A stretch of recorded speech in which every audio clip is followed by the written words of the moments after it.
Trump main, dia menari sikit, dia sign. Atau dia terus beransur ke Jepun, satu dunia tepuk gemuruh, bukan main. Tapi di sebalik senyum-senyum dan gelak-gelak dan jabat tangan, satu persoalan bergaung di parlimen, di TikTok. Nah, sekarang tengah dibahaskan ni dalam TikTok, WhatsApp group lah, seluruh negara, seluruh dunia. Adakah Malaysia baru kena game? Atau sebenarnya kita yang menari lebih bijak daripada pemain paling besar dunia?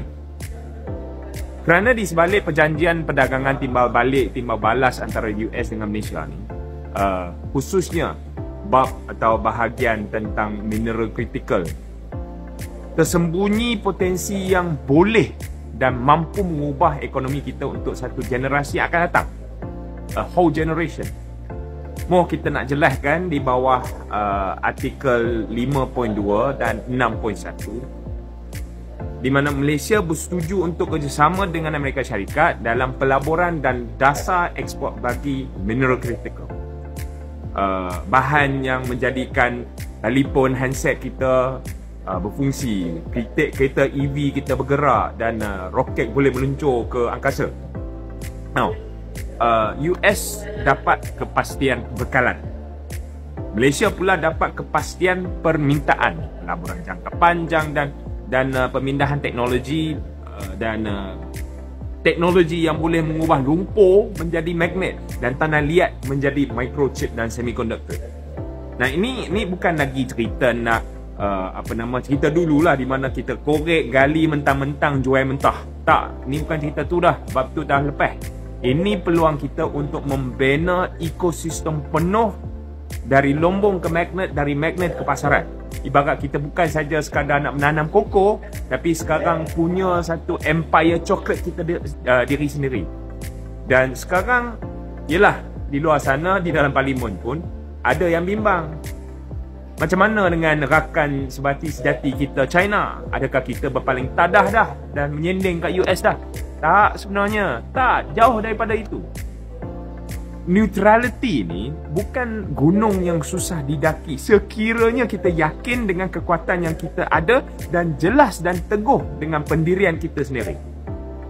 Active neutrality ni dia ibarat jambatan dan eskalator yang kita bina, yang memudahkan kebangkitan kita ke puncak yang lebih tinggi. Kalau kita ni rasa kita ni mahir dalam seni diplomasi, kita reti jaga kepentingan diri dan negara dan seimbangkannya dengan menjaga kerukunan dan persahabatan antara rakan. China ni lagi arif dan lagi faham. China pun tak risau. Hari ini sign dengan Trump, esok pagi selamba je Li Qiang borak dengan PMX sign ASEAN China. Tak salah kita nak lebih China daripada China. Dan dengan ini kita boleh jual magnet ke Detroit di US, bangunkan teknologi bersama dengan Shenzhen di China, dan pada masa yang sama kita kekal membawa adik-beradik ASEAN 11 negara ni ke laluan yang tengah, menjadi lebih kuat, bangkit bersama. Dan kenapa kita buat semua ni? Dengan kebijakan dan kebijaksanaan ini, Malaysia berkata kepada dunia, kita ready, kita sedia, dan kita nak kerjasama dengan semua. Tetapi kita tak akan tunduk melutut kepada siapa-siapa walaupun bagaimana besar pun. Perjanjian ini boleh menjadi tiket Malaysia ke era magnet dan microchip. Era di mana peperangan bukan lagi tentang peluru dan kereta kebal, tetapi tentang microchip, tentang bateri, tentang tenaga hijau, tentang kawalan rantaian bekalan mineral critical. Dan di sinilah Malaysia boleh memimpin. Kita nak memimpin sebagai sebuah hub mineral critical yang bukan saja korek, tetapi menapis, merangkaikan dan mengeksport kepada semua blok kuasa. Bukan bidak kepada dalam satu medan perang kuasa dunia, tetapi kita jadi seseorang panglima pengaman, menyurutkan suhu ketegangan dan menstabilkan ekonomi global. Dan ini bukan hanya pasal Kuala Lumpur. Ini pasal Perak, Kedah, Pahang, Sabah, Sarawak.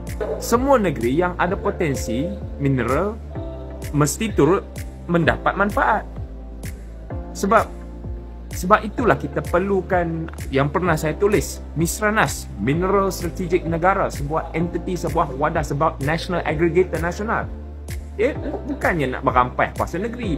Ia adalah untuk memperkukuh kuasa rundingan dan perkuatkan jaminan kepentingan negeri-negeri.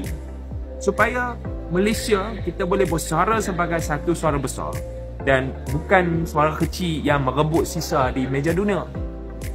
Inilah niat di sebaliknya. Berpecah, kita berlumba ke dasar. Bersatu, kita marah ke puncak bersama. Inilah niat di sebaliknya. Tapi dengan sumber asli yang lumayan, ia juga datang dengan tanggungjawab yang cukup besar. Tanpa ESG, tak ada industri. Tak ikut piawaian, tak usah fikir nak lombong. Kita mesti jalankan pelombongan yang paling bersih di dunia. Kita guna drone, kita guna satellite, kita guna macam-macam teknologi, kita guna piawaian air yang ketat bertaraf dunia. Atau kita tak layak menggali walau 1 gram pun apa yang ada di bawah tanah kurnia itu. Sebelum sebarang pengorekan bermula, masyarakat setempat mesti dah nampak, dah rasa dan nikmat. Ada klinik, ada jalan, ada beasiswa, ada pusat penyelidikan. Kita bukan sekadar nak menggali bumi, kita mesti menghormatinya. Kekuatan Malaysia, kekuatan kita bukan hanya pada apa yang ada di bawah tanah, tetapi pada kebijaksanaan untuk menjadikannya rezeki di atas tanah kepada rakyat dan negara. Kita tak korbankan kedaulatan, tak. Pun tak tahu apa yang dia nak ceritakan pasal nak korbankan kedaulatan negara. Ini bukan problem kecil. Kita nak menukar risiko menjadi peluang. Kita nak terjemahkan pilihan menjadi kekuatan. Jadi ya, Trump duk menari, tapi Malaysia kita mengatur langkah dari lombong ke magnet ke microchip ke pasaran. Malaysia bukan sekadar menggerakkan mineral, kita sedang menggerakkan dunia.